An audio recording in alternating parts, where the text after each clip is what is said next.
Buenas tardes, usuarios de las redes sociales del Colegio de Abogados de Honduras. Mi nombre es Juan José Ali, jefe de Relaciones Públicas de la institución, y en esta ocasión me encuentro en la sede central del Colegio de Abogados de Honduras, ubicada en Comayagüela, en la colonia 15 de septiembre, en la clínica jurídica, la reclamación en sede administrativa en el ámbito laboral, junto con la expositora, que también es magistrada titular de la Corte de Apelaciones de lo Contencioso Administrativo del Poder Judicial, la abogada Claudina Cantarero. Bienvenida, abogada, ¿cómo está? Todo bien, muchas gracias por la invitación y aquí estamos para impartirles la capacitación de la reclamación en sede administrativa en el ámbito judicial. Abogada, ¿en qué consiste esta clínica jurídica para todos nuestros usuarios de Facebook para que comprendan qué tema se va a desarrollar?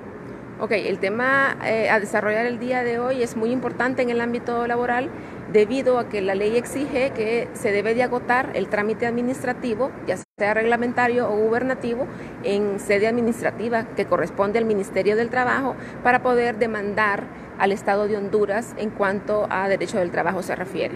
Y básicamente pues traemos aquí como propósitos y objetivos de la capacitación 3 puntos muy importantes. Uno, que es un requisito, ¿verdad? Exigido por la ley. Lo otro es que le da la oportunidad a la administración o al patrono de reconsiderar su decisión en cuanto a la sanción aplicada. Y por último, pues y lo más importante es la interrupción de la prescripción para poder alargar el tiempo más para poder demandar válidamente ante la jurisdicción del trabajo. Bien, muchas gracias, abogada. Bienvenida nuevamente al Colegio de Abogados de Honduras.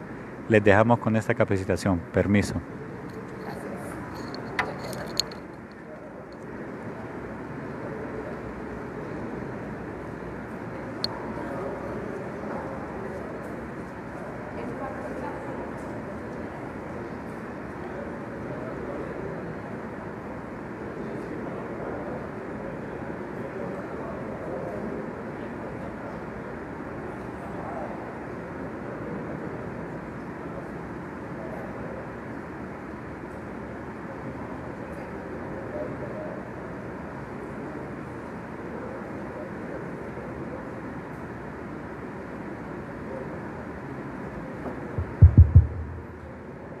Bien, buenas tardes, abogados presentes.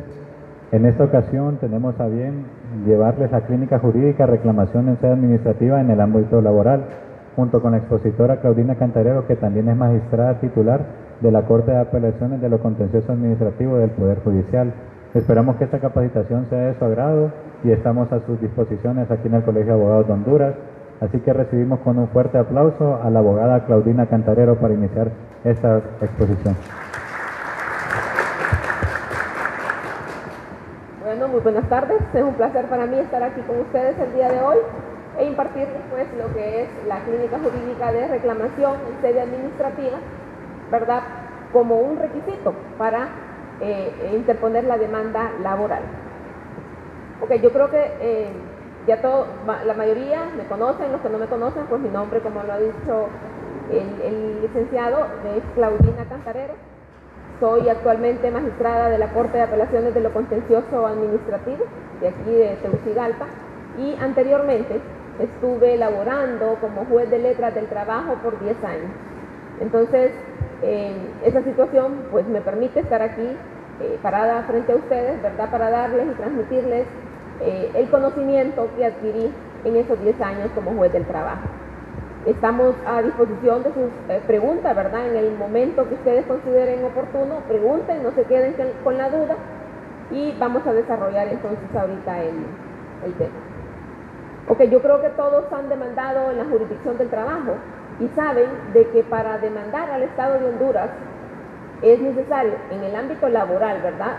Olvidemos ahorita lo que es el ámbito contencioso administrativo, que el ámbito contencioso administrativo, en cuanto se refiere a materia de personal, ¿verdad?, está regido por el régimen de servicio civil, que es conocido por la jurisdicción de lo contencioso administrativo, lo cual se aparta de lo que es la aplicación del Código del Trabajo.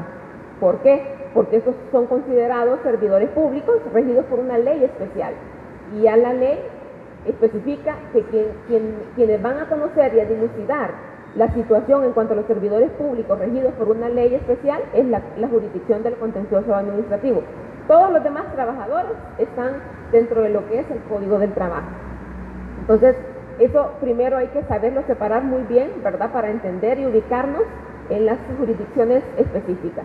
Ok, para demandar en el ámbito laboral regido bajo el Código del Trabajo al Estado de Honduras y específicamente a las instituciones autónomas del Estado, es necesario agotar el reclamo administrativo. ¿Qué es el reclamo administrativo? Pues básicamente es la conciliación en el Ministerio del Trabajo. Yo creo que todos aquí ustedes la han realizado, y si no la han realizado, pues lo van a realizar, lo van a hacer próximamente, y aquí les traigo en esta pequeña presentación pues los requisitos y las técnicas de las cuales ustedes tienen que estar dotados para enfrentarse a dicho momento jurídico.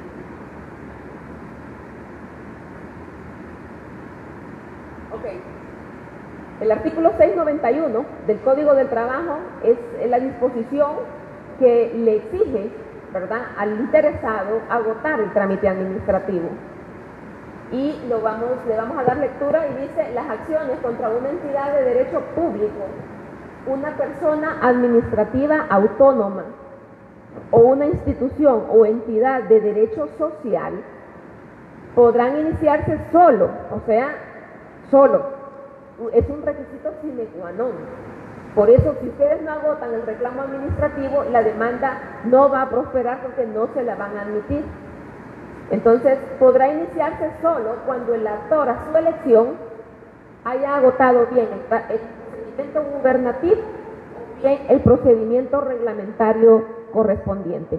Entonces, a elección del actor, que es el trabajador en este caso, va a escoger qué procedimiento agotar, o bien sea el gubernativo o bien sea el reglamentario. El gubernativo se refiere a la instancia administrativa de la institución autónoma. Es decir, si yo sufro una sanción disciplinaria, ya sea suspensión del contrato de trabajo, amonestación verbal o el mismo despido, yo puedo agotar trámite gubernativo en la misma institución y pedirle a través de la autoridad competente, que en este caso sería, por ejemplo, el director de recursos humanos, reconsidere mi situación, reconsidere la sanción o reconsidere el despido. Eso es agotar el trámite gubernativo. Pero ¿qué sucede? Si es la administración o el mismo patrono que lo ha despedido, ¿qué va a ir a hacer usted a que el patrono reconsidere esa decisión? ¿Ustedes creen que va a cambiar de pensar el patrono? Para nada. Entonces, por eso no se usa ese trámite gubernativo. El trámite que se usa para agotar trámite administrativo reglamentario es el procedimiento reglamentario, que es el que se refiere específicamente a la conciliación en el Ministerio del Trabajo. Y generalmente ahí van todos a pegar. El gubernativo no lo utilizan. Por eso, por lo que les digo, porque el empleador nunca va a darse, como dicen, con la piedra entre los dientes, ¿verdad?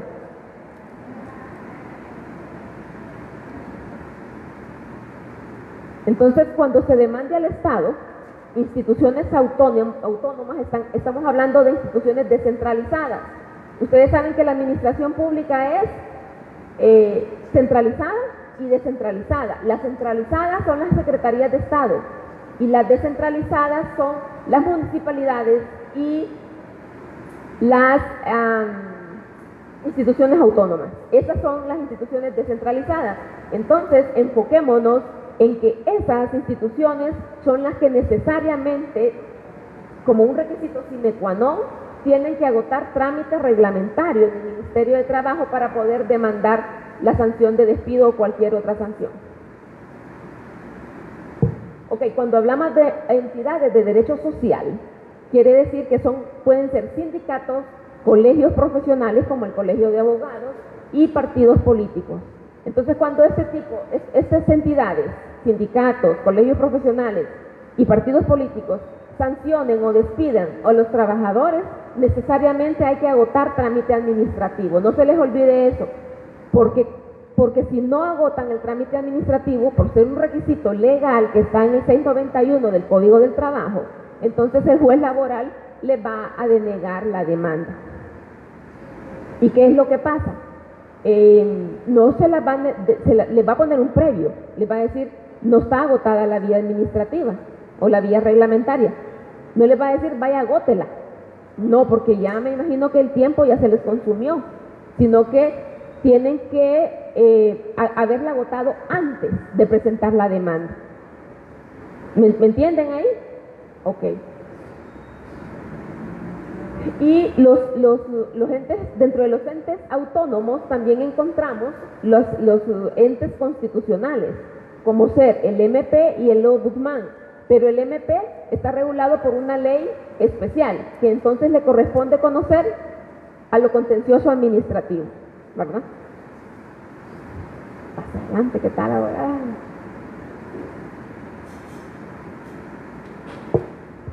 Ok, todos sabemos que el Ministerio del Trabajo es el ente estatal que se ocupa de cumplir y vigilar y que se cumpla el Código del Trabajo. Entonces, en ese sentido, existe o se crea la Dirección General del Trabajo, y es la Dirección General del Trabajo el órgano interno dentro de la Secretaría del Trabajo que se ocupa de llevar a cabo la atribución número F del artículo 597 del Código del Trabajo. Y el artículo, el literal F, ¿qué es lo que dice? Dice cumplir funciones de conciliación en los conflictos o diferencias colectivas o individuales y tomar los acuerdos correspondientes sin perjuicio de la función jurisdiccional. Entonces, ese es el marco legal desde el punto de vista administrativo, ¿verdad?, que cumple la Dirección General del Trabajo para la exigencia del Código del Trabajo en cuanto al trámite administrativo que hay que ventilarse previo a demandar en el ámbito laboral. Entonces, 597F.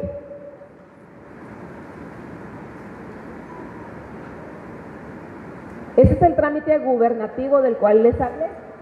Es el agotamiento que se realiza a lo interno de la institución, ¿verdad? Estamos hablando aquí de las instituciones del Estado. Acuérdense que ese requisito solamente es cuando se va a demandar al Estado.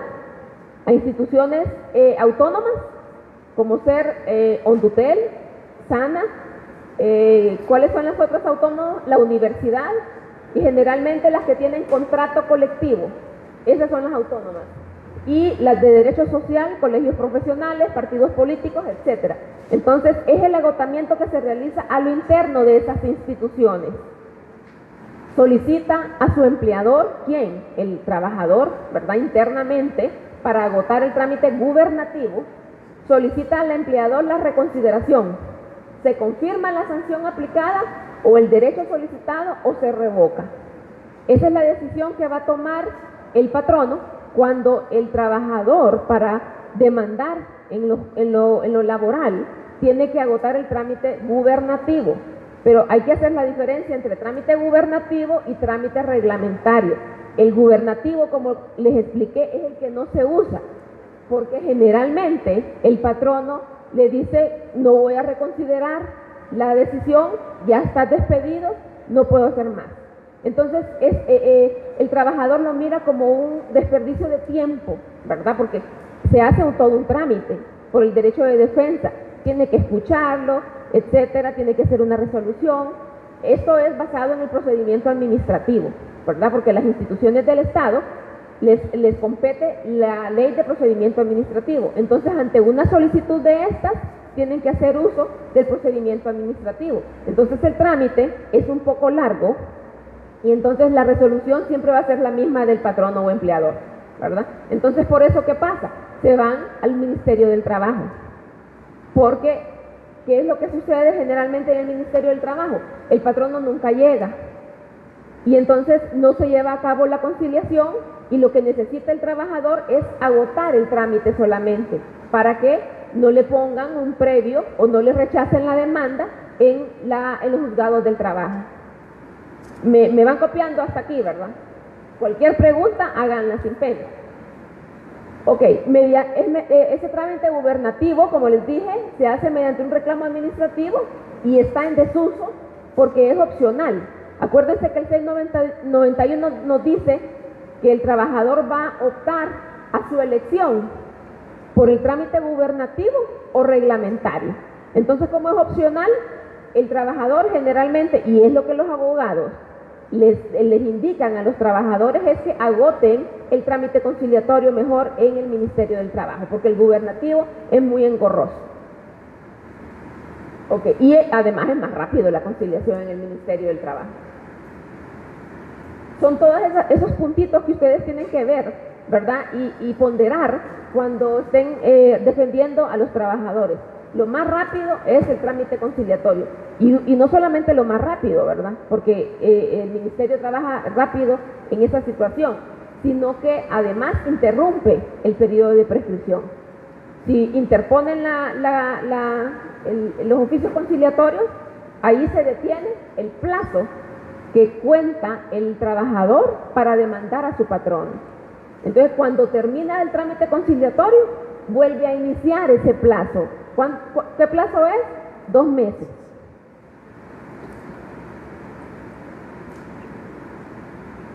Y el trámite reglamentario, pues, es el que se ventila sencillamente en el Ministerio del Trabajo, que es el que todos utilizamos, ¿verdad?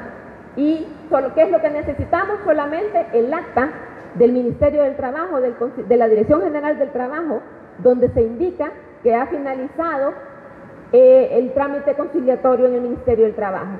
No necesita ese requisito, pero igual se agota, ¿para qué? Para agotar prescripción, ¿verdad? Interrumpir prescripción. Y así, ¿qué es lo que gana el trabajador? Tiempo. Gana más tiempo y ustedes ganan más tiempo para preparar una buena demanda laboral.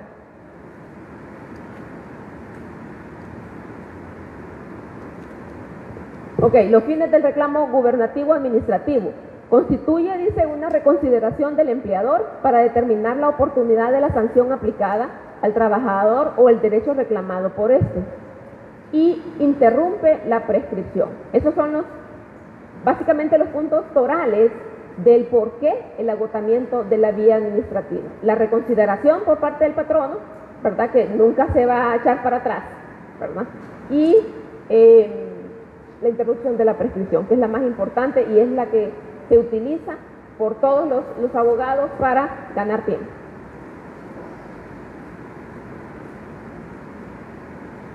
Ok, ¿cuál es el procedimiento que ustedes deben de utilizar en el Ministerio del Trabajo? ¿Verdad? Van a la Dirección General de Trabajo, hay un departamento de conciliación, ¿verdad? Y hacen una solicitud. Todos estos requisitos están dentro de la página web de la Secretaría del Trabajo.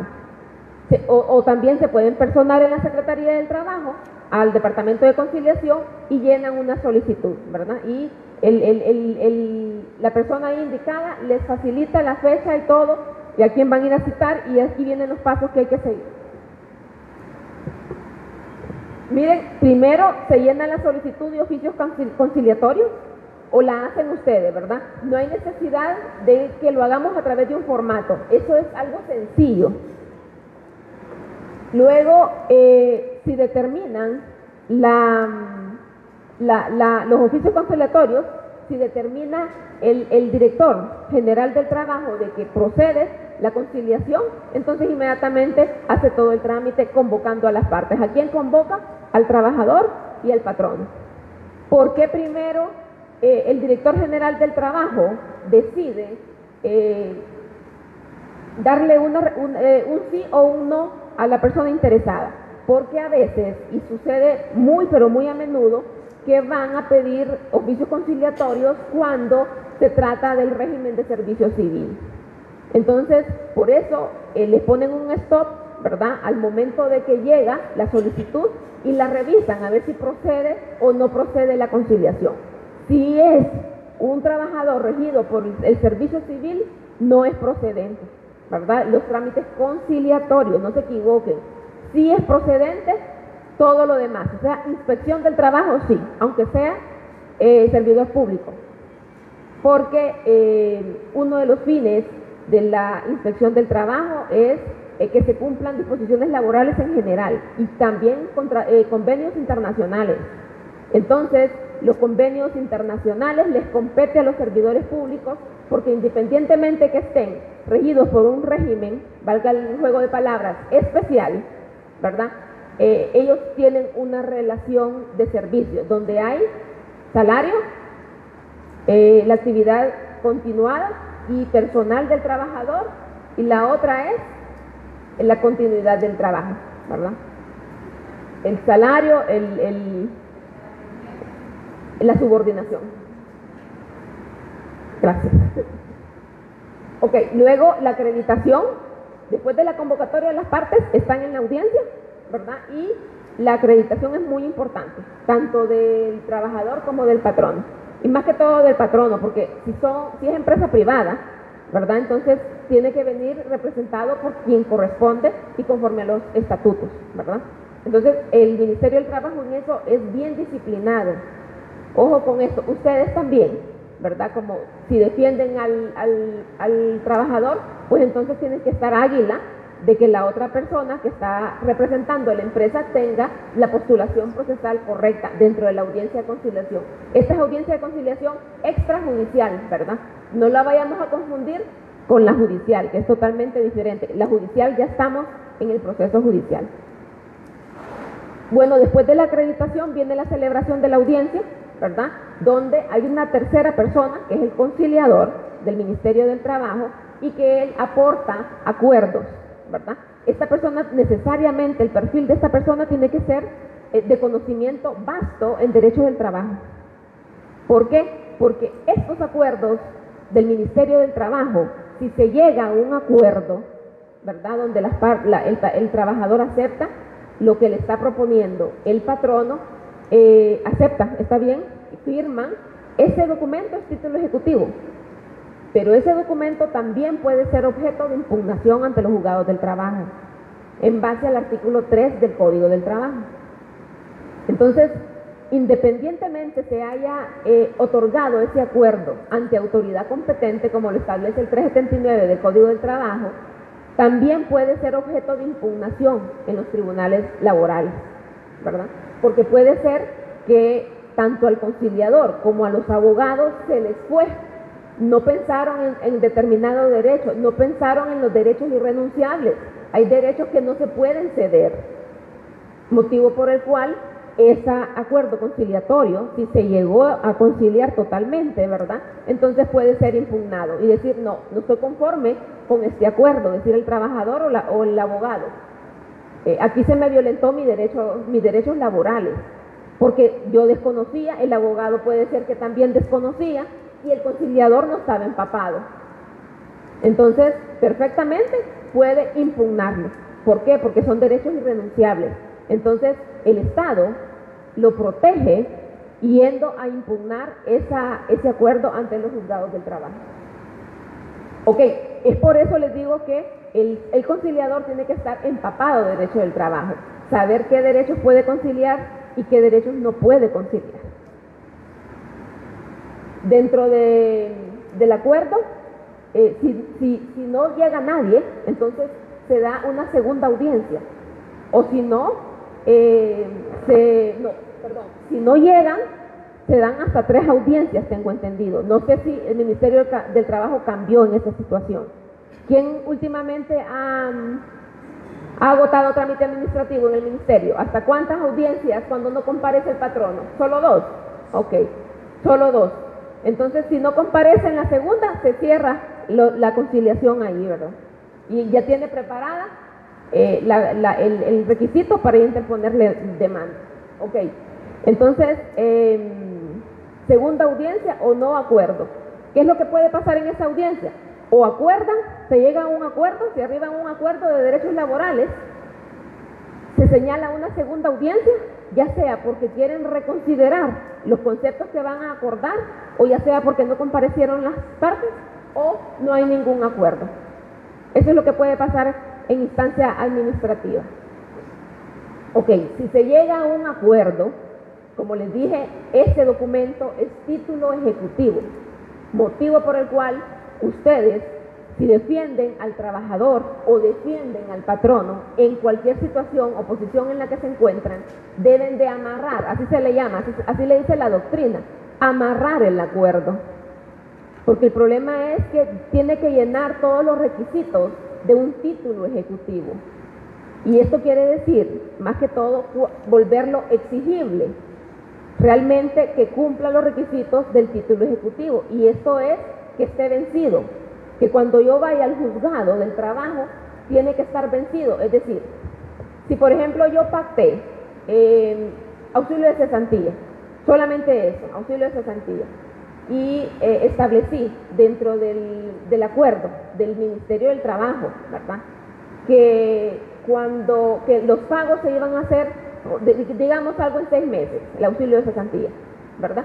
Pero si el 6º mes que corresponde pagarme la 6ª cuota no me cancela, ¿verdad?, se vuelve título ejecutivo. Entonces, ven ahí la contrariedad que hay. ¿Por qué vamos a esperar hasta el 6º mes, hasta la 6ª cuota? Muchos se equivocan en esa situación. A veces el conciliador no tiene el perfil y entonces son los abogados que debemos, uno, de pelear los intereses del patrono y el otro de pelear los intereses del trabajador. Entonces, ¿cuándo va a volverse ese acuerdo de exigible cumplimiento? Y es cuando se vence la primera cuota. Tomen atención de eso, es la primera cuota. Si son 6 cuotas en que le van a pagar al trabajador sus derechos, tiene que decirse y establecerse, pero bien clarito dentro del acuerdo, que al primer incumplimiento de la primera cuota se convierte ese documento en título ejecutivo. ¿Cuál es el incumplimiento? Que el patrono no le va a pagar ni la primera cuota. Si no le va a pagar la primera cuota, peor para que le pague la 6ª cuota. Porque, ¿qué quiere decir? Que ya se han acumulado 6 cuotas atrás. Entonces, no. Para volverlo título ejecutivo tiene que amarrarlo bien y dejar bien establecidas estas situaciones, ¿verdad? Para que cuando llegue al juzgado por incumplimiento, el juez determine que sí es exigible y que sí es un título ejecutivo. Ok. Entonces, cuando se llega a un acuerdo, eso es lo que hay que hacer, ¿verdad? Tener presente el amarre del acuerdo extrajudicial en sede administrativa. Dígame, abogado.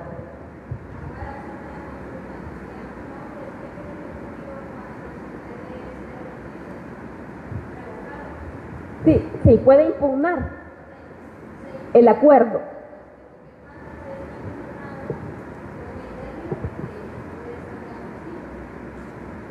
Sí, no importa que esté vencido. Si es vencido, es mejor, porque quiere decir que realmente lo vamos a ejecutar en sede laboral, en sede jurisdiccional. Pero perfectamente también lo podemos impugnar. Si usted lo impugna, no lo va a ejecutar. Porque si lo impugna, quiere decir que a ese acuerdo le faltan más derechos. Entonces no tiene caso que lo ejecute. Mejor piénselo bien antes de ejecutarlo y mire si realmente se dieron todos los derechos tal cual. Vaya al Ministerio del Trabajo, saque un cálculo de prestaciones. Eso sí, saque un cálculo de prestaciones con los datos reales. Porque es que sucede un problema. Lastimosamente, nosotros sabemos, los profesionales del derecho, que a veces cuando vamos a la dirección de conciliación, sí, en conciliación creo que dan el cálculo, inventamos los salarios.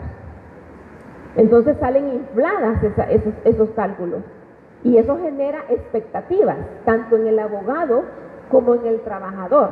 Y por eso piensan que el acuerdo en sede administrativa de los derechos se puede impugnar o es irreal, o me violentan mis derechos laborales. Cuestión que no es así. Primero tengamos certeza de los derechos que me corresponden y de qué derechos me corresponden para poder impugnar, porque si no va a ir a perder el tiempo al juzgado.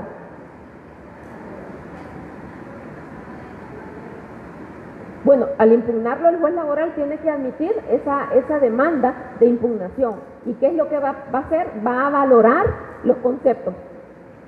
¿Cuánto se le dio de auxilio de cesantía? ¿Cuánto se le dio de salarios dejados de percibir? cuánto se le dio de vacaciones, si no se le debía, qué fue lo que se dio, qué fue lo que le perdonó, por decir algo, al patrono. Si esos derechos que le perdonó al patrono eran o no irrenunciables, si estaban dentro del tráfico de la negociación, porque hay derechos laborales que no se pueden negociar. Entonces, por eso cuando vayan a impugnar un acuerdo conciliatorio, ¿verdad?, tienen que fijarse bien qué tipo de derechos son. No pueden ir así nomás porque van a perder el tiempo. Mejor ejecútenlo, ¿verdad?, porque se vuelve título ejecutivo y ya tienen la plata ahí del trabajador, de su patrocinado. Ok, después del no acuerdo, o después del acuerdo, o después de la no comparecencia, necesariamente el Ministerio del Trabajo levanta acta, ¿verdad? En las tres situaciones tiene que levantar acta. Primero, el acuerdo. Después de que no llegaron las partes, igual levanta acta. Y si no hubo acuerdo, porque el patrono no se dio nada, ni el trabajador se dio nada, pues entonces también levanta acta. Esa acta tiene que tener fecha. Y yo creo que ustedes lo manejan. Por casualidad, alguien manda un acta del Ministerio del Trabajo aquí, porque generalmente tiene una fecha de inicio y tiene una fecha de finalización. Entonces, con esas fechas es que el juez laboral determina si la demanda está presentada en plazo, ¿verdad? Por eso la importancia de agotar trámite administrativo, porque le da más tiempo por un lado, ¿verdad? Y por lo otro, pues la reconsideración del patrono y etcétera. Pero hay que manejar siempre ustedes esas fechas.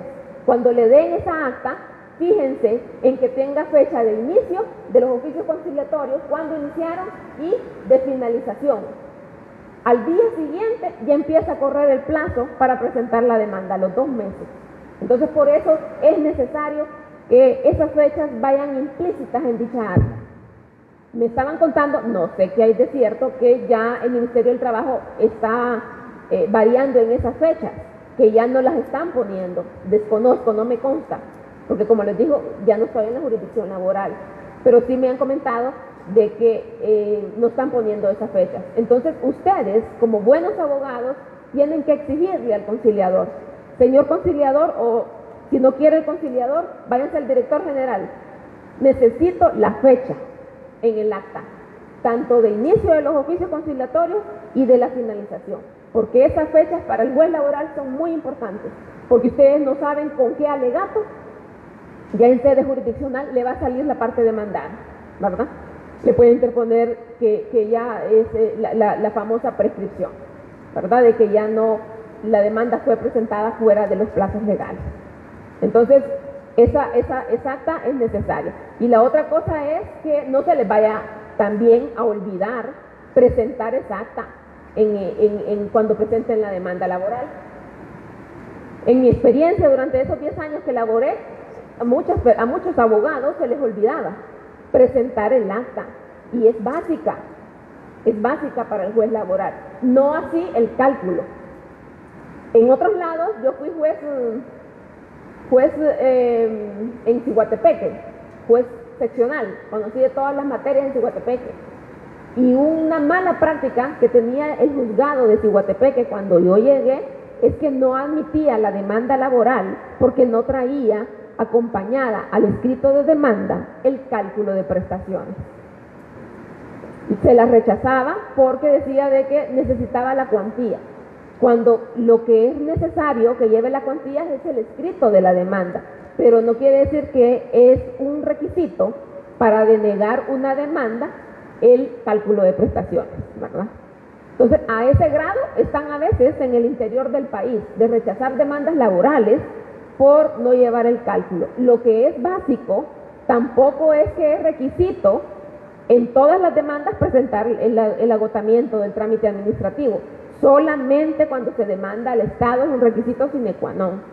Si es empresa privada, perfectamente puede demandar directamente, sin necesidad de esa acta. Pero como les digo, es mejor agotarlo porque así ganan tiempo. ¿Estamos bien hasta aquí? ¿O alguna consulta? ¿Abogado?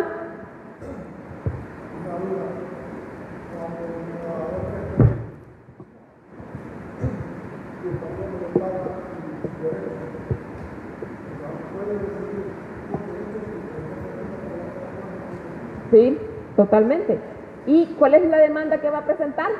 Es el complemento de prestaciones laborales. Demanda laboral por complemento. Y le va a decir usted, señor juez, después de hacer un análisis y un cálculo minucioso de mis derechos laborales, he concluido que lo que me pagó mi patrono de buena fe, porque si le pagó es porque tuvo buena fe, no corresponde a la totalidad de mis derechos laborales. Por lo tanto, yo acudo al tribunal en función de complementar mis derechos laborales. Y usted determina ahí qué tipo de derechos están incompletos. Si auxilio de cesantía, si vacaciones, si proporcionales, si horas extras, etcétera.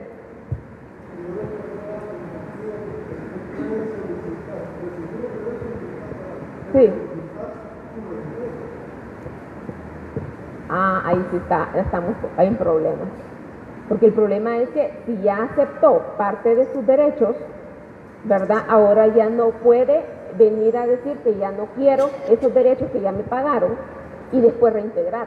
Acuérdese que el derecho constitucional es opcional, quiere decir, y lo dice la Constitución, o es reintegro o es pago de prestaciones. Pero si usted ya ha aceptado pago de prestaciones y todavía ya se las ha comido, entonces ahí ya estamos en problemas. Porque es bien difícil que le vaya a prosperar un reintegro por el derecho constitucional. Dígame.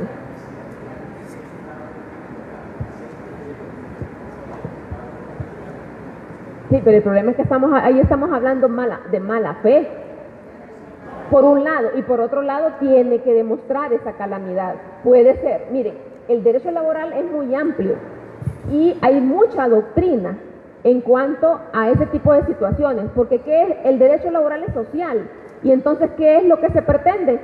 La estabilidad laboral siempre. Eso es lo que tiene que defender siempre, tanto ustedes como abogados, como el juez laboral. Defender la estabilidad siempre y cuando esté dentro del marco de la ley. Puede perfectamente alegar eso. Que le prospere, abogado, no lo sé, porque no sabemos cuál va a ser la táctica de defensa de la contraparte.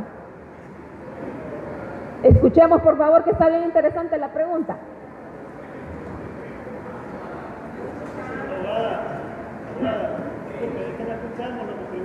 Párese, abogado, por favor, y eleve la voz un poquito. O tenga... Por ejemplo, compañeros, con respecto a la reestructuración que se dio ahorita en la Policía Nacional. Hay muchos compañeros que alegan y reciben el acuerdo de cancelación, pero alegan que lo reciben y que reciben el cheque por estado de calamidad. Entonces ellos dicen, porque yo fui reestructurado y si sale esa figura, no, después para hallar trabajo para ellos es más complicado. Pues, a vos te reestructuraron y fijo te reestructuraron por ti, o sea, lo que fijo se... Entonces es ahí el problema, que todos lo reciben y ellos presentan la demanda. Y la vez pasada me decía un abogado, pero allí habría que ver, si lo alegan tienen que demostrar, como dice usted, el estado de calamidad. Pero hasta la fecha no tenemos ahí como algo que diga, este caso lo tenemos como antecedente, ¿verdad? Solamente. Dice el abogado, estamos hablando de la policía. La policía tiene un régimen especial y eso le compete a la jurisdicción de lo contencioso administrativo. ¿Qué pasa con estas figuras? Lo que pasa es que como los despiden por reestructuración administrativa, la policía entiende, el Estado entiende de que está actuando dentro de sus facultades administrativas y por lo tanto ellos entienden que el policía no va a demandar y entonces viene y la administración inmediatamente los cancela y les deposita sus derechos laborales en su cuenta de CIAFI. En el momento lo hace, pero ojo, eso no quiere, si yo me los como, puede probar lo de la calamidad doméstica, pero eso no quiere decir que estoy limitado para solicitar reintegro, ¿verdad? Porque como es un derecho constitucional, perfectamente lo puede pedir, porque lo que se está protegiendo con solicitar reintegro es la estabilidad laboral. Acuérdense muy bien de esto. Lo que nos da la Constitución, la garantía que nos da la Constitución de la República es que el contrato de trabajo y con cualquier otro contrato, la relación es siempre, va a ser siempre continua. Los contratos por tiempo determinado, los contratos de servicios profesionales que están en fraude de ley, porque son verdaderos contratos de trabajo, son contratos excepcionales. La Constitución nos garantiza que todo contrato de trabajo debe de ser por tiempo indefinido, porque lo que se está protegiendo es la estabilidad, ¿verdad? Entonces, ojo con esas situaciones, son muy importantes, son muy válidas. Hay que probar la calamidad doméstica, que por eso se comió la plata, pero perfectamente puede ir a los tribunales a pedir reintegro. ¿Cómo, abogada?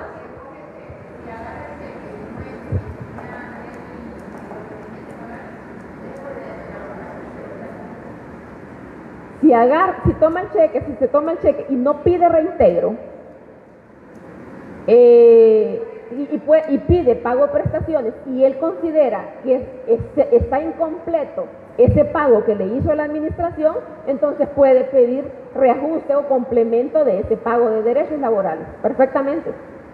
Pero solamente en el caso de que pida pago de prestaciones. Si pide reintegro, no.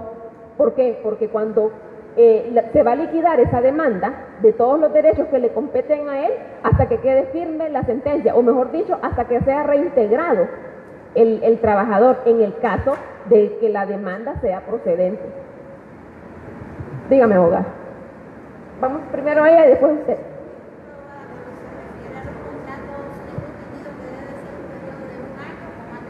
Ok, los contratos en fraude a derecho son ese montón de contratos que reciben un montón de nombres. Inclusive se les da el nombre de consultoría. No sé si ustedes han tenido la experiencia, pero son verdaderos contratos de trabajo porque se reúnen los tres elementos del contrato del trabajo, los que mencioné: la subordinación, el salario y la actividad personal del trabajador.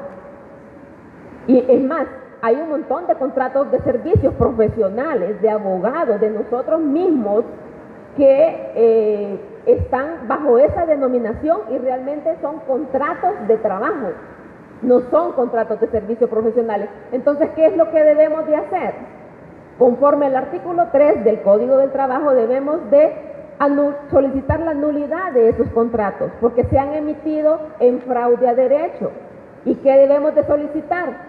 Una relación de trabajo por tiempo indeterminado, porque el Código del Trabajo dice que yo tengo derecho a la permanencia cuando he contratado varias veces durante más de un año para la misma clase de trabajo con el mismo empleador. Eso lo dice el 47 en relación con el 52 del Código del Trabajo, y de eso hay infinidad ya de antecedentes judiciales en los juzgados del trabajo. Entonces, si ustedes acuden al juzgado del trabajo a pedir ese tipo de antecedentes, hay infinidad, ¿verdad?, de sentencias confirmadas por la Corte de Apelaciones y ratificadas en el recurso extraordinario de casación. Eso en cuanto a su pregunta. En cuanto a la suya, abogada. Mi pregunta es, abogada, ¿es correcto que un patrono le pague solo el 50% a un empleado que se ha quedado sin contrato y está incapacitado? Sí. La pregunta es, abogada, compañeros, es si es conveniente que el patrono solo le pague el 50% a un empleado que ya no tiene contrato, pero cuando se lesiona o se incapacita, tenía el contrato. Y resulta que ahora el patrono solo el 50% le quiere pagar. ¿Es correcto o es incorrecto?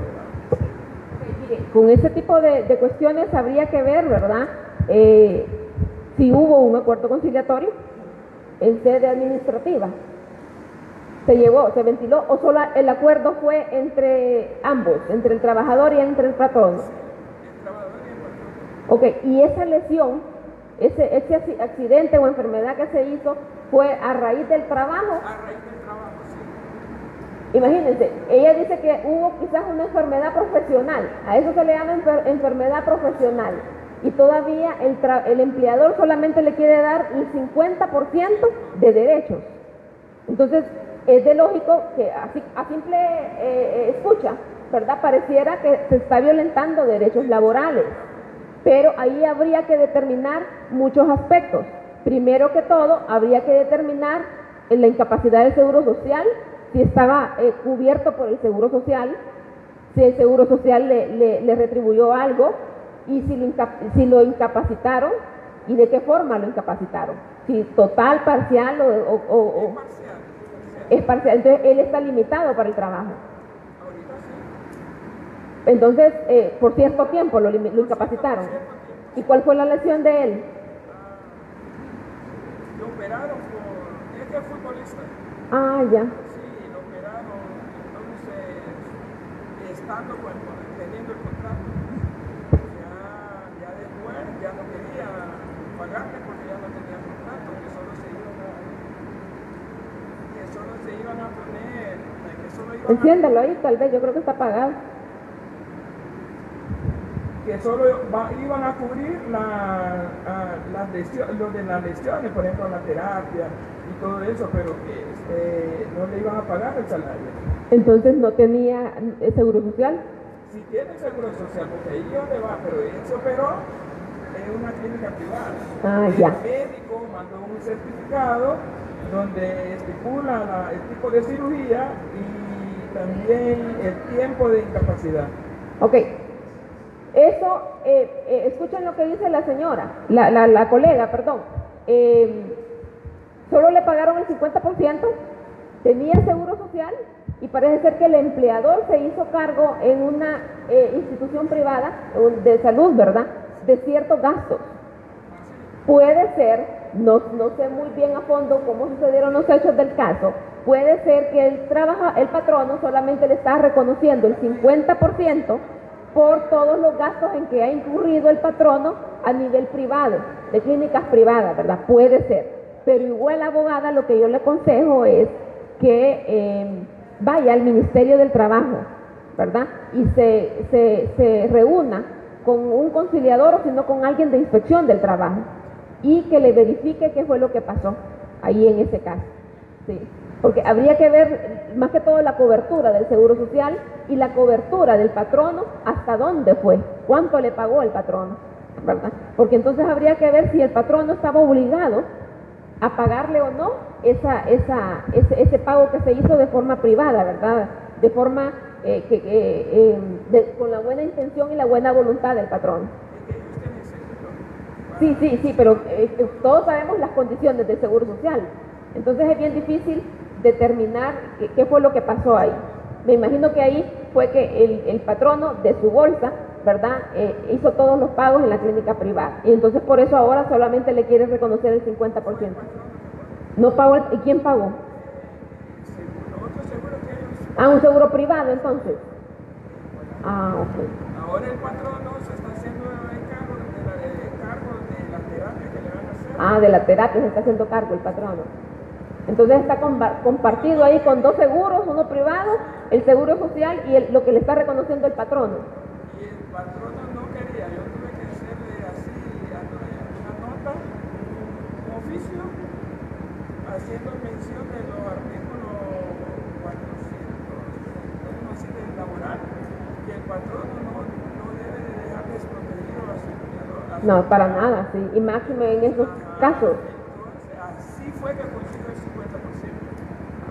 Pues. Yo le dije a él, no es justo lo que te están dando, pero si vos querés, lo podemos... Pero, abogada, cerciórese bien, ¿verdad?, de los derechos que le están dando en base a ese 50%, derechos laborales, y abóquese hay un departamento dentro del Ministerio del Trabajo de Seguridad Social. Entonces, abóquese a ese departamento, que ahí le van a dar la información en cuanto a esos dos seguros que han cubierto a esta persona, ¿verdad? Y lo que actualmente en rehabilitación le está dando el patrono. Habría que hacer un estudio bien profundo, porque ahí lo que está inmerso es la seguridad social, ¿verdad? Y la cobertura de los seguros. Habría que determinar eso. ¿Otra persona levantó las manos aquí? ¿Seguimos entonces?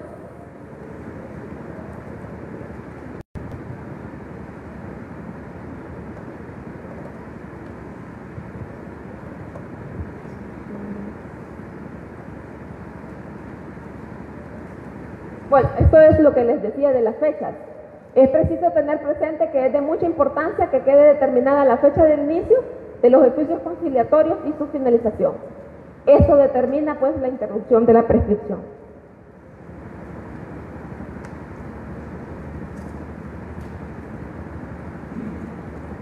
Ok, en la Dirección General del Trabajo, Dirección General de Inspección del Trabajo, ok, el artículo del Código del Trabajo habla de que interrumpen prescripción, si no me equivoco, el 863 del Código del Trabajo. Interrumpe prescripción, dice, una demanda o cualquier gestión. Varias personas, ¿verdad?, tenemos confundido ese concepto que aparece en el Código del Trabajo. Dice que interrumpe la prescripción,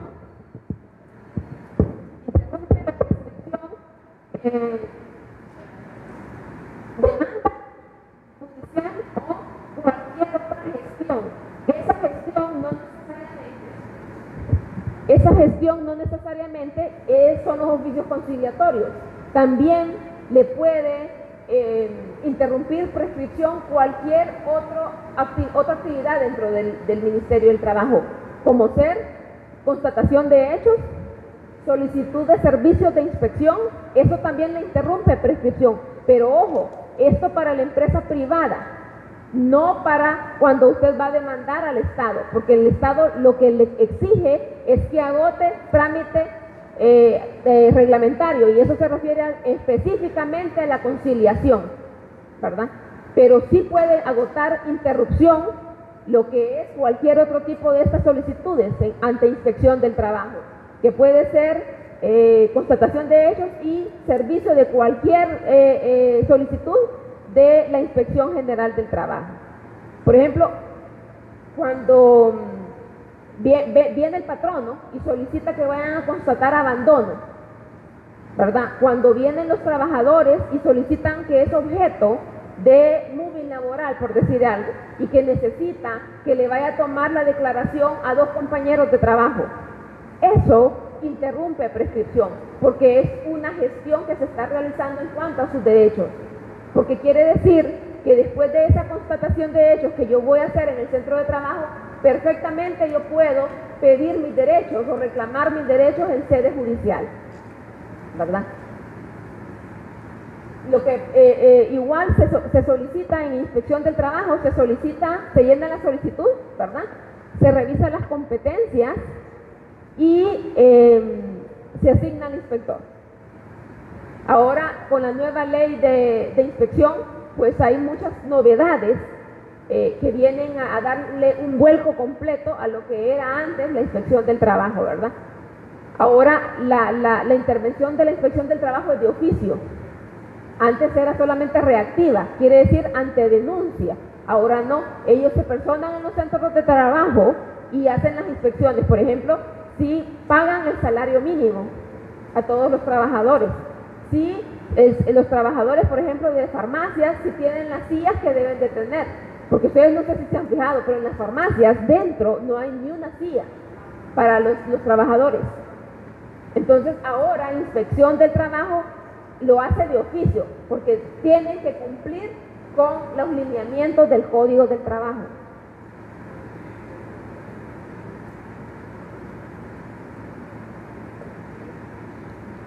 Ok, entonces aquí vamos a resumir un poco lo que es la derivación del reclamo administrativo laboral, todo lo que hemos venido viendo, y todo lo que hemos venido viendo se reduce en estas situaciones. Dice, uno de los propósitos es la aveniencia entre las partes, llegar a un acuerdo. Y lo otro es la oportunidad para la administración o para el patrono, ¿verdad? La administración estamos hablando cuando el patrono es el Estado y el patrono pues la empresa privada, reconsidere su decisión, ¿verdad? Ese es uno de los propósitos del reclamo administrativo. El otro es un requisito legal para interponer una futura demanda judicial. Y la más importante es la interrupción de los plazos legales. Interrumpe prescripción. Eso es muy importante que le tomen fotos. No sé si les proporcionan copias de las presentaciones. Pues entonces tomen fotos.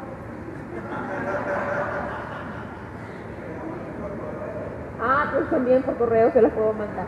Si le inventan una listita de correo, yo se las mando. Ah, ¿las tienen ellas? Con su correo.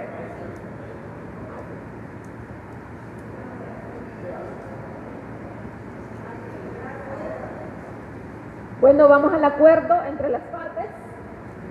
Dicho acuerdo constituye título ejecutivo. Yo me adelanto a las presentaciones siempre, me pasa lo mismo. Dicho acuerdo constituye título ejecutivo. El incumplimiento a dicho acuerdo genera su ejecución forzosa. ¿Qué pasa con ese título ejecutivo?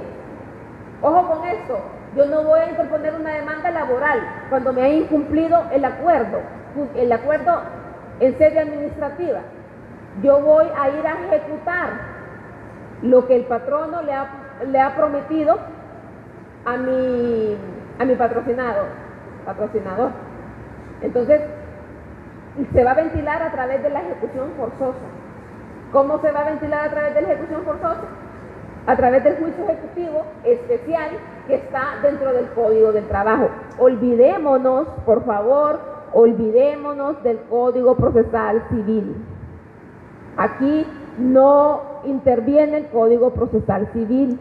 El Código del Trabajo tiene su propio procedimiento especial para ejecutar los acuerdos que se llegan en el Ministerio del Trabajo, ¿verdad? Entonces, es un trámite que, como les digo, tiene que primero tener ese acuerdo, todas las exigencias de un título ejecutivo, y ya lo vamos a leer. El 789 del Código del Trabajo lo establece. Se ejecuta, ¿verdad?, en los juzgados del trabajo, porque este acuerdo se lleva a cabo en el Ministerio del Trabajo, y el acuerdo puede ser parcial y el acuerdo puede ser impugnado. Ojo con esta parcialidad. ¿Qué pasa? Puede ser que yo acepte ciertos derechos, pero los otros derechos yo estoy inconforme con lo que me está dando el patrono. Entonces, no los acepto. Y entonces solamente por esos conceptos o ese concepto yo me voy a ir a interponer demanda judicial. Entonces, ahí hay una parcialidad del acuerdo. Yo acepto estos derechos, ¿verdad? Pero esto no lo acepto. Entonces, a pelearlo en el juzgado. Es el juez laboral que va a determinar quién tiene la razón, o el empleador o el patrón, ¿verdad? Pero tiene que acompañar el acuerdo parcial a la demanda, para que el juez se entere qué es lo que pretende, ¿verdad?, el trabajador del acuerdo en general que suscribieron en sede administrativa. Entonces, el juez laboral va a revisar, ¿verdad?, cuáles son los derechos que le corresponden, si los derechos que le dieron están bien, y los que viene a reclamar en sede judicial, pues entonces va a determinar si se los otorga o no se los otorga, porque por algo están en disputa y no fueron cedidos en sede administrativa, ¿verdad? Porque quizás haya algo ahí que ni uno ni el otro se ponen de acuerdo. Ok, esto es en cuanto al reclamo. Lo otro que quiero que tomen muy en cuenta es la prescripción.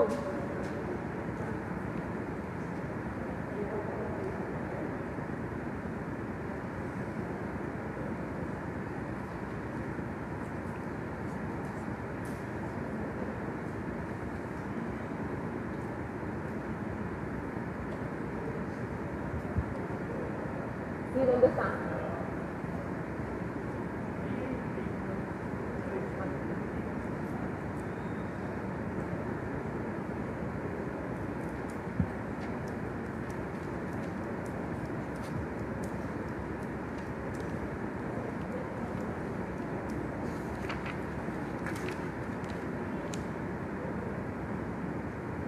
Ok, antes de iniciar con la prescripción laboral, quiero aclararles que no nos vayamos a confundir con la prescripción. Hay prescripción para presentar la demanda, ¿verdad?, que es la que vamos a ver, y hay prescripción para imponer el despido, ¿verdad?, porque el patrono tiene un plazo para interponer el despido. No lo puede interponer cuando él quiera, ¿verdad?, sino que tiene un plazo específico. Entonces no nos vayamos a confundir, por favor, con la prescripción para presentar la demanda y la prescripción para imponer la sanción de despido o cualquier otra sanción disciplinaria. Ya lo vamos a ver en el Código de Trabajo. Miren, el 863 del Código de Trabajo dice: los derechos y acciones de los patronos para despedir. El 863 es la prescripción para despedir, que le corresponde al patrono. Y la prescripción para interponer la demanda está, permítanme, en el 865. Los derechos y acciones de los trabajadores para dar por terminado con justa causa su contrato de trabajo prescriben en el término de un mes. No, el 864 es.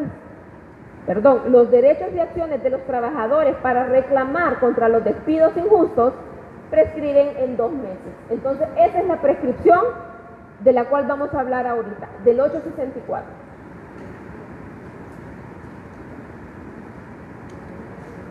Hay un break. Es que me estaban diciendo que generalmente es seguido, porque hay personas que se van a las 7 por cuestión de transporte. Pero no sé, vamos a ver, cuando venga la muchacha le vamos a preguntar. Hasta que estén en los cafecitos, bueno. Miren, aquí están una serie de conceptos que les traje porque a veces no del todo entendemos lo de la prescripción y a veces necesitamos elementos, ¿verdad?, para irlos a reclamar allá en sede judicial. Entonces es bueno que lo apunten, porque son términos muy, muy novedosos y nuevos, ¿verdad? Entonces, si leemos lo que es la prescripción en materia laboral, dice: es un instituto que encuentra su fundamento en la necesidad de que la sociedad establezca reglas claras para los negocios jurídicos, de manera que se desarrollen en un marco de certeza y seguridad para todos los agentes participantes, sin dejar temas o asuntos pendientes hacia la eternidad. ¿Se imaginan que una demanda judicial se pueda presentar en el tiempo que el trabajador quiera? Esa es inseguridad jurídica. Por eso el legislador y los juristas determinaron que todas las actuaciones judiciales se iban a realizar en plazos establecidos. Por esa sencilla razón, por seguridad jurídica. No pueden quedar para la eternidad, porque si no, esto se descontrolaría totalmente. También a la prescripción se le llama liberatoria o negativa. Liberatoria porque me libera de un derecho y de una obligación. Las obligaciones se extinguen con solo el transcurso del tiempo. O sea, el patrono, si está obligado a darme derechos, ¿verdad?, yo, trabajador, tengo que reclamárselos en cierto tiempo. Si no, se extingue ese derecho que la ley me ha otorgado a mí para reclamarlo. Y cuando se extingue, la contraparte, en audiencia primera de trámite, le va a interponer lo que es la excepción de prescripción, ¿verdad? Y entonces ahí el trabajador queda sin nada. No se le da ningún derecho porque ha operado prescripción, porque interpuso o reclamó sus derechos fuera de los plazos establecidos. Ok, las obligaciones se extinguen con solo el transcurso del tiempo previsto en el ordenamiento jurídico. La prescripción es necesariamente que sea legal. Tiene que darla la ley, es en virtud de reserva de ley. Cuando quien tiene a su haber el derecho exigible, por ejemplo, ¿quién tiene el derecho exigible? El trabajador, no lo ejerce, dice, dentro del plazo legalmente establecido. Esos son los conceptos, ¿verdad?, más vanguardistas que les puedo dar en cuanto a la prescripción laboral, para que le entendamos muy bien a lo de la prescripción. Voy a reclamar los derechos en el plazo establecido. Si me salgo de ese plazo, no puedo reclamar derechos. Por eso, la interrupción de la prescripción en sede administrativa, porque eso me da más tiempo. Y lástima que no había una pizarrita aquí porque les iba a hacer en una línea de tiempo lo que es la prescripción para que se entienda mejor, pero lástima que me dijeron que no había pizarra.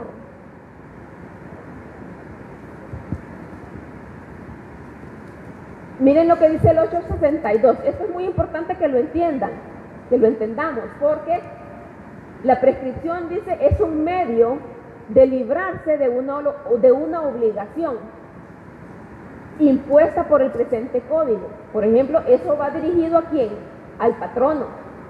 El patrono tiene la obligación de darle los derechos al trabajador, pero si se cumple con ese plazo que le ha dado la ley al trabajador para que reclame, entonces, ¿cuál es la consecuencia jurídica? Que el patrono se libera de la obligación, se termina, ya no está liberado, ya no opera el reclamo, ya no opera la obligación. Es un medio de librarse de una obligación impuesta por el presente código o que sea consecuencia de la aplicación del mismo, mediante el transcurso de cierto tiempo y en las condiciones que determina este capítulo, o sea, el capítulo del Código del Trabajo. Dígame.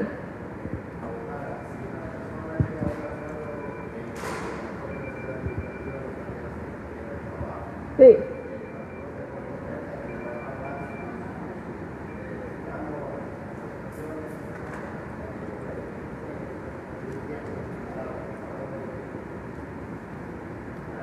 Sí. Ok. Incumple. El primero tiene que ser, el último no. Bueno, el primero. Sí, 3 pagos. Generalmente incumple, hasta el último incumple.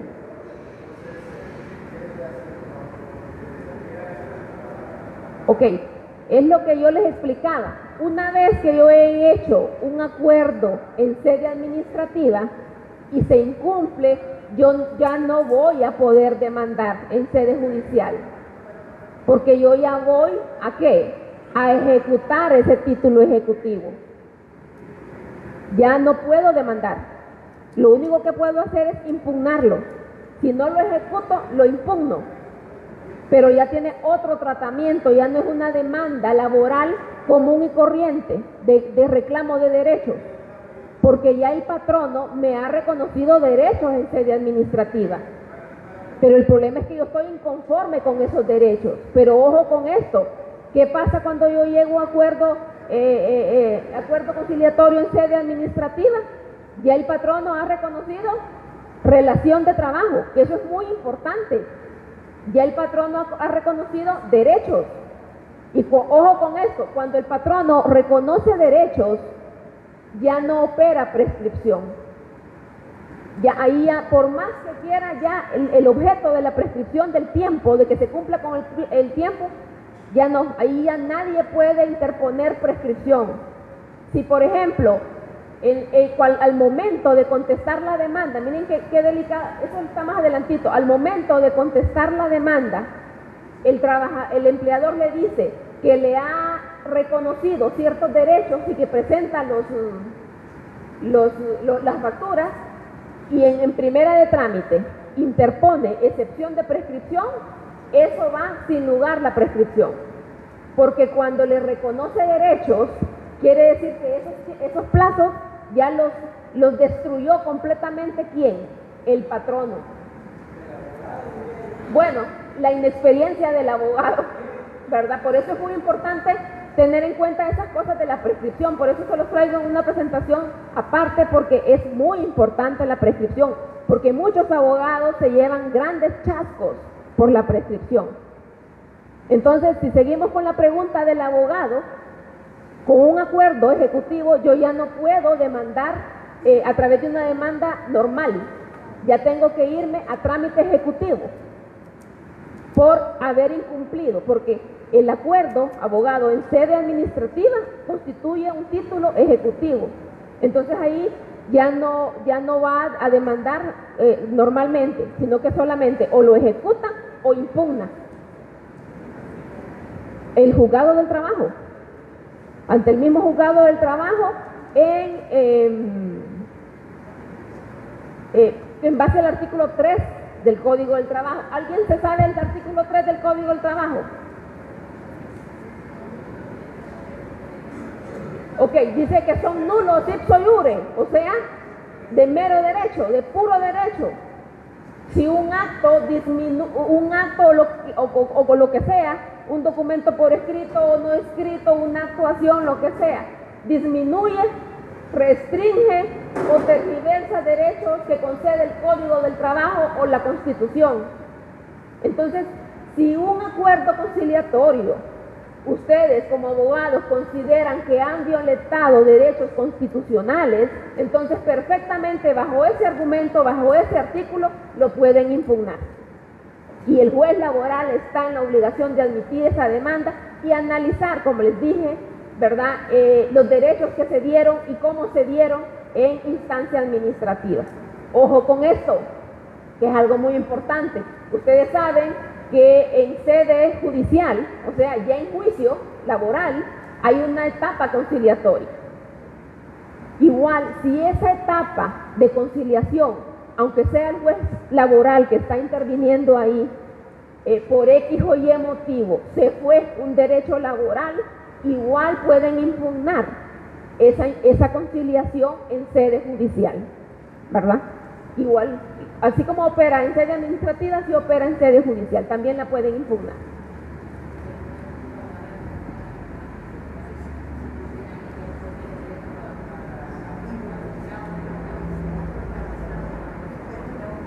Sí, ojo con esos finiquitos. Los ponen bueno, yo conocí muchos casos que cuando los contrataban, los ponían a firmar muchas hojas en blanco. Y es que lo hacen, no lo hace el patrono, lo hacen los abogados, nosotros lo hacemos. Claro, en función y en intereses de nuestro cliente, ¿verdad? ¿A quién nos debemos nosotros? La hacemos a nuestro cliente, aunque sea al que paga, como dice el abogado, aunque sea el patrono. Pero ojo con esas hojas que firman en blanco. Y ojo con esos finiquitos. Esos finiquitos no significan nada. Si usted le demuestra al juez que ese finiquito violenta derechos laborales, es nulo. Pero, ¿cómo van a hacer esto? Van a hacer esto en función del artículo 3 y con una demanda, eso sí, bien detallada, bien minuciosa, dándole al juez un historial de todos los hechos. Porque miren, sucede algo. Lastimosamente así es y sucede en nuestro gremio. Nosotros nos valemos mucho del copy-paste, pero nos debemos de quitar esa cultura del copy-paste. Hagamos nuestras propias demandas. Si el Código del Trabajo es facilito, solamente tienen que ubicarse en los hechos que le acontecieron al caso concreto. No, tienen razón, no fuimos formados para redactar ese tipo de cosas en la universidad. Y ahora hay módulos, ahora hay juicios orales, antes no había nada de eso. Salíamos pero a caer de bruces a los tribunales antes nosotros. Solamente las 50 y pico de clases que cruzábamos, o 40 y pico, 47 creo que eran, 52, algo así, y de bruces, pero de pico, como dicen, como pajarito, a los tribunales, porque no sabíamos ni lo que era un auto, lastimosamente. Ahora, los estudiantes de ahora tienen la ventaja de los módulos, tienen la ventaja de acudir a las audiencias, porque a mí se me llenaban las audiencias de estudiantes, de estudiantes de todas las universidades. Ahora están los juicios orales, que ellos tienen sus propias salas en las universidades. Esa es una gran ventaja para ellos. Pero no tienen redacción, como dice el abogado. Pero lo importante es que, miren, está bien, tengamos un machote, porque todos nos valemos de un machote, de los famosos machotes que llamamos. Pero esos machotes tienen horrores y también copiamos los horrores. Entonces, no, démosle un poquito de creatividad. Ustedes miren, revisen los hechos que le da su cliente. Sentido común. Y la otra cosa es que no se vayan también por lo que le da su cliente. ¿Cuántas demandas laborales han quedado sin ejecutarse porque el obligado, el que ha sido condenado en la demanda laboral, no es la misma persona que realmente le debe esa plata al trabajador. Infinidad de demandas quedan así. ¿Y de quién es la culpa? Del abogado, porque se va solamente con la denominación o razón social, si es una persona jurídica, que le proporciona el mismo trabajador. Y ese trabajador puede ser que tenga un nivel bajo de escolaridad y quizás no sabía ni cómo se llamaba la empresa donde trabajaba. Y el abogado viene, ¿cómo se llama la empresa? Y ustedes ponen eso en la demanda, nosotros ponemos eso en la demanda, y así se baja la demanda. Condenan a XY y resulta ser que el obligado y el verdadero patrono de ese trabajador era Z. ¿Cómo va a ejecutar esa demanda? Si los oficios para ir a embargar dinero a los bancos están contra XY. No, pero es que XY aquí no tiene plata, aquí quien tiene plata es Z. ¿Ustedes creen que el juez va a cambiar esa sentencia y le va a poner que el obligado a pagar esa deuda laboral, de derechos laborales, de quizás con una antigüedad de 20, 30 años, el trabajador, que forma parte de su seguridad social, creen que el juez le va a cambiar Z? Que el obligado es Z, jamás. Porque son cuestiones que deben de quedar bien claras en la primera de trámite. Es por eso tan sabia la ley de instaurar la primera de trámite. La primera de trámite es la piedra angular del proceso laboral. Y en ella se tienen que dilucidar todos los errores procesales posibles para poder ir a juicio, o sea, a la práctica de la prueba y hasta sentencia definitiva ya sin vicios. El problema es que en esa primera de trámite a veces tampoco hacemos la labor como debemos. No defendemos como deberíamos de defender, o sea, al patrono, o sea, al trabajador. Entonces, por eso se incurren en tantos hierros con respecto a las representaciones que damos. Pero la intervención del abogado es verídica, ¿verdad? Lo del copy-paste. Entonces, tratemos de hacer nuestras propias demandas. Vayámonos a los hechos. Si nosotros tenemos los hechos, el código nos va a dar el derecho. ¿Pero qué tenemos que hacer? Leer y estudiar y saber interpretar.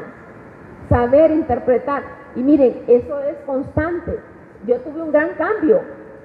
Yo estuve 10 años en la jurisdicción laboral. Tengo un máster en Derecho del Trabajo. Para mí, hacer el cambio de la jurisdicción de lo contencioso administrativo ha sido difícil. Pero ya llevo 3 años de magistrada de lo contencioso, pero en 3 años que llevo me ha tocado ver la realidad nacional también del país. También tenemos que ser autodidactas en todo sentido. Entonces, ese es un coffee break que le doy porque realmente nosotros que estamos en los órganos jurisdiccionales nos damos cuenta de esa situación, ¿verdad? Y a veces no nos gusta que nos digan esa situación, pero es la verdad. Es lo que pasa allá con respecto a las demandas y a las actuaciones de nosotros los abogados, ¿verdad? Que falta más preparación, falta más conocimiento. Entonces, por eso créanme que los felicito por que están aquí, porque muchos tienen hijos, muchos vienen de sus trabajos, están cansados, pero tienen el ánimo de estar aquí para aprender, ¿verdad? Y qué bueno, pues, porque eso vale mucho. Ok, entonces, sigamos. ¿Alguna otra pregunta, abogado? ¿Cuál es su postura acerca de esa democratización? El diputado contencioso que dirige pasado, pero que dirige también conflictos de índole laboral. ¿Cuál es su postura en esto? Ok, miren, el nuevo Código Procesal Laboral supuestamente ya contiene lo que es la competencia de dirimir los conflictos de los servidores públicos. O sea que ustedes saben que la jurisdicción de lo contencioso administrativo tiene 3 procedimientos especiales, que es la materia de personal, que es los servidores públicos, la cancelación de servidores públicos, que es la materia tributaria, o impositiva, y la otra materia especial es la de licitación o concurso, que tiene que ver todo con la ley de contratación del Estado. Entonces, la materia de personal es la que tiene que ver con los servidores públicos, la cancelación. Y esa materia de personal es la que supuestamente, con la entrada en vigencia del Código Procesal Laboral, va a ser dirimida ahora por la jurisdicción laboral. Supuestamente, yo creo que ni estudio en el Congreso ha entrado el Código Procesal Laboral, desconozco. ¿Qué es lo que sucede? En otros países, yo he leído, he investigado, que en otros países quien dirime la materia de personal de servidores públicos es efectivamente la jurisdicción del trabajo. ¿Por qué? Porque es eminentemente una relación de trabajo. ¿Cuál, por ejemplo, aquí en el país, ¿verdad? ¿Cuál es el marco legal, por decir algo, de los servidores públicos? Váyase más allá, abogado. La Constitución de la República. Y esos mismos artículos del 127 al 144 de la Constitución de la República le corresponden no solamente a los servidores públicos, sino que también, hay sus excepciones, ¿verdad?, a los trabajadores regidos por el Código del Trabajo. Dentro, ok, miren qué buena la aportación del abogado.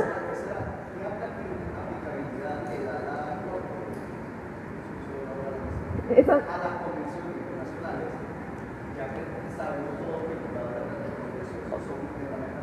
ok, aquí no se trata de la aplicabilidad o no que le da la Corte de Apelaciones de lo Contencioso Administrativo a ese tipo de cuestiones. Se trata lo que la ley misma dice, y es que la Ley General de la Administración Pública establece el principio de jerarquía normativa. Y usted no me deja mentir, abogado, ¿cuál es el primer escalón de esa jerarquía normativa? Y la segunda, los convenios internacionales. ¿Especifican qué convenios internacionales? Ok, es amplio. Entonces la respuesta, usted se la acaba de dar solito. Sí, pero eso ya viene después. Eso ya viene después, ya aplicando la Constitución, quizás a casos concretos, ¿verdad? Pero la jerarquía normativa del derecho administrativo es primero la Constitución y después los convenios internacionales, de manera amplia. No le puedo decir más, abogado, porque usted sabe que me compromete mi función jurisdiccional con criterios en específico, ¿verdad? Porque eso se ventila a cada momento en la Corte de Apelación.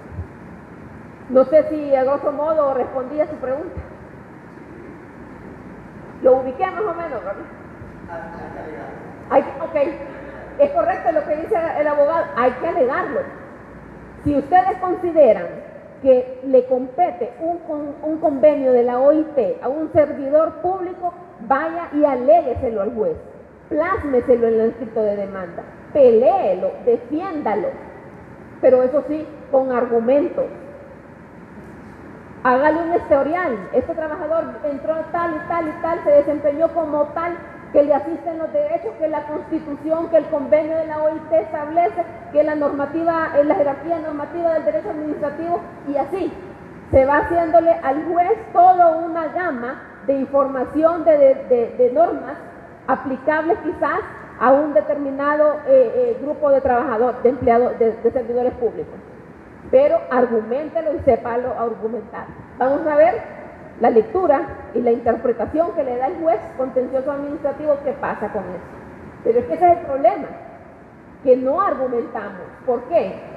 Porque nos debemos al copy-paste. ¿Y cuál es el copy-paste? Yo lo conozco, fui juez laboral 10 años. ¿Cuál es el copy-paste de las demandas laborales? Número 1, inicié mi relación en fecha tal, como supervisora, percibiendo al último momento un salario de tanto, punto.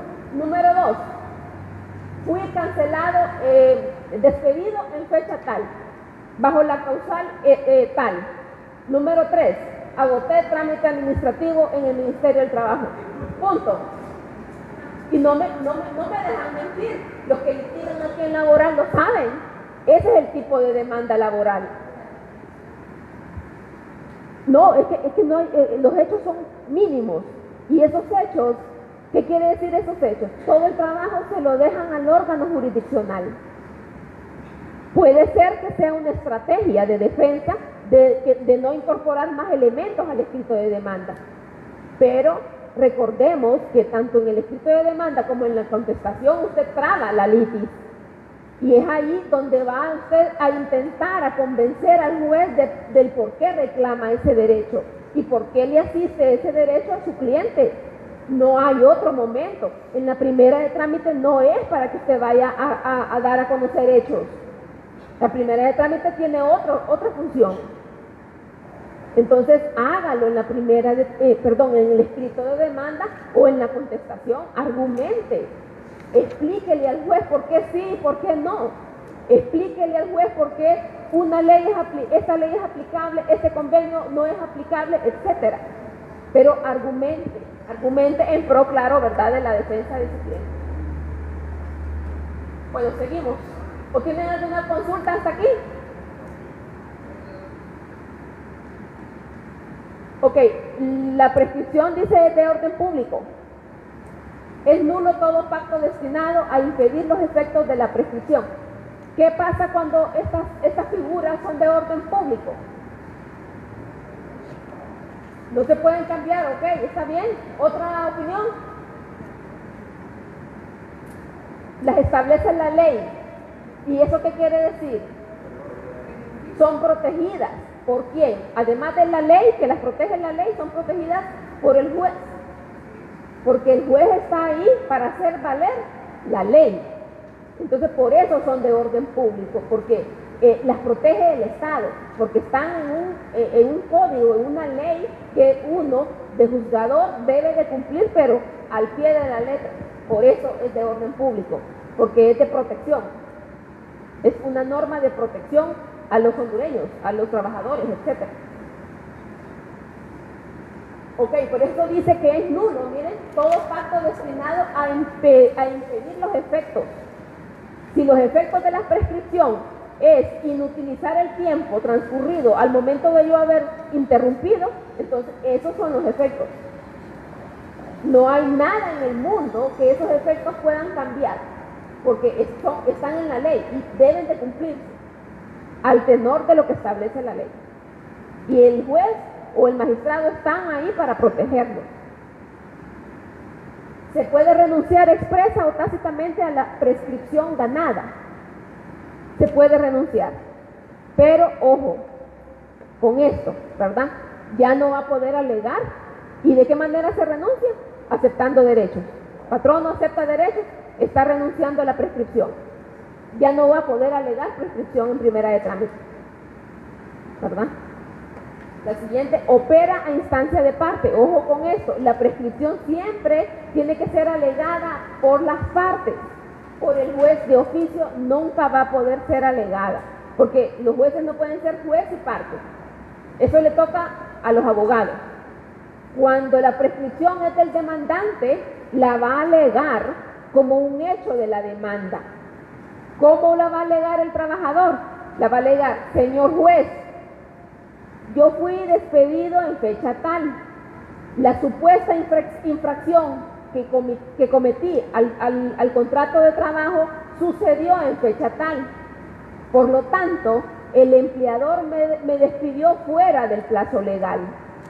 Entonces, está prescrita la imposición de la medida. ¿Qué quiere decir eso? Si está prescrita, que el despido es ilegal. Acuérdense que yo voy a demandar por despido ilegal e injusto.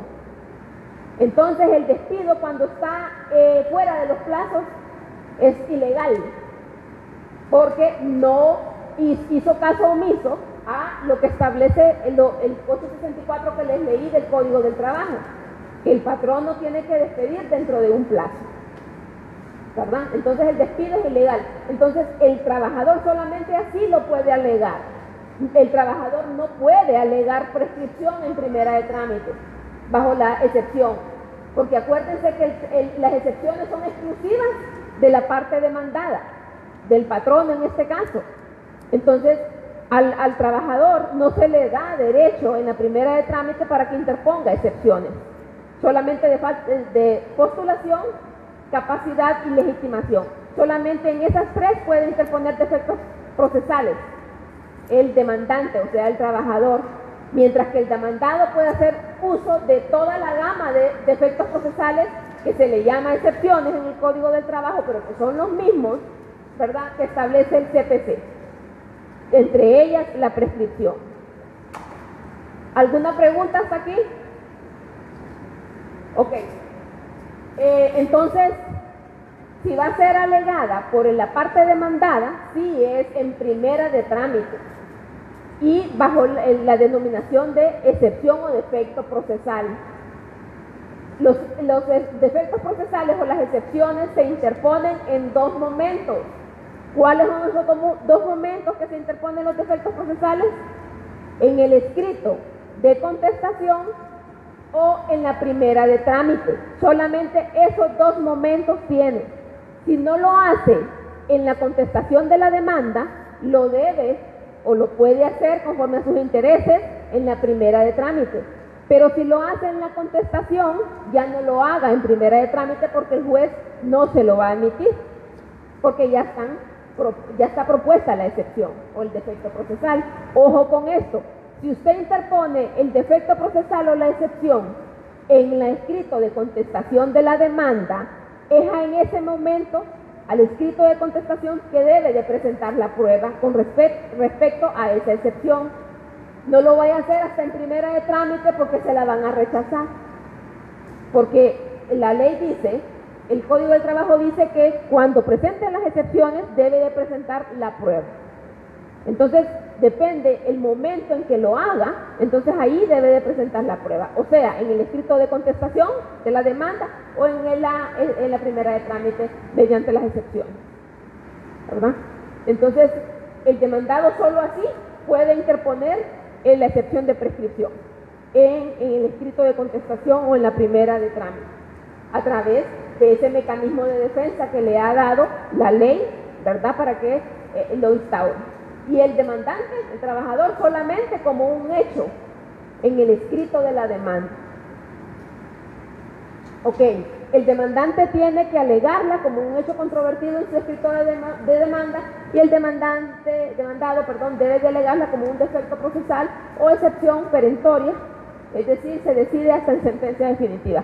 Conforme lo que establece el Código del Trabajo, la excepción de prescripción es perentoria, se decide hasta en sentencia definitiva. El juicio se ventila todo, ¿verdad? Pero si está prescrita, el juez primero le va a dar preeminencia a decidir la excepción perentoria. ¿Cuál es la finalidad de la prescripción? Destruir la demanda. Porque el problema es que la demanda, si la interpusieron fuera de los plazos legales, nació nula. Entonces, claro, ¿para qué yo me voy a referir al fondo del juicio si la demanda tiene un vicio que no me permite entrar a resolver el fondo del juicio? Entonces, claro, por economía procesal, me dedico a resolver lo que es la prescripción antes que el fondo del asunto. ¿Okay? ¿Me entendieron ahí, verdad? Cualquier pregunta, no tengan pena, yo les vuelvo a dar, a explicar y más profundo lo que quizás no entendimos.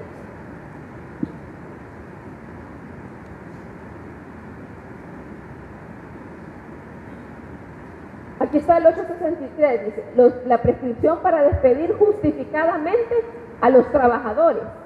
¿Esta prescripción para quién es? Para el patrono. Los derechos y acciones de los patronos, o sea, yo tengo un derecho de despedir, ¿verdad? Si un trabajador incumple el contrato de trabajo, donde la sanción es el despido, patrono, tengo el derecho de despedirlo. Pero bajo estos lineamientos, dice, los derechos y acciones de los patronos para despedir justificadamente a los trabajadores o para disciplinar sus faltas al contrato de trabajo prescriben en un mes, que comienza a correr desde que se dio causa para la terminación de este. O sea, desde que se conocieron los supuestos incumplimientos al contrato de trabajo. O, en su caso, desde que fueran conocidas los hechos que dieran lugar a la corrección disciplinaria. Quiere decir, a la amonestación, a la suspensión del contrato de trabajo hasta por 8 días. Quiere decir, la otra medida disciplinaria, el llamado de atención, la suspensión, y hay otra. No, audiencia de descargo es trámite disciplinario, pero hay otra, pero se me da ahorita, se me escapa. Ok, entonces, ¿qué quiere decir? El patrono solamente tiene un mes para poderme despedir legalmente, conociendo el patrono, el hecho que yo, trabajador, he incumplido. Por ejemplo, falté a mi trabajo 3 días consecutivos y sin justificación.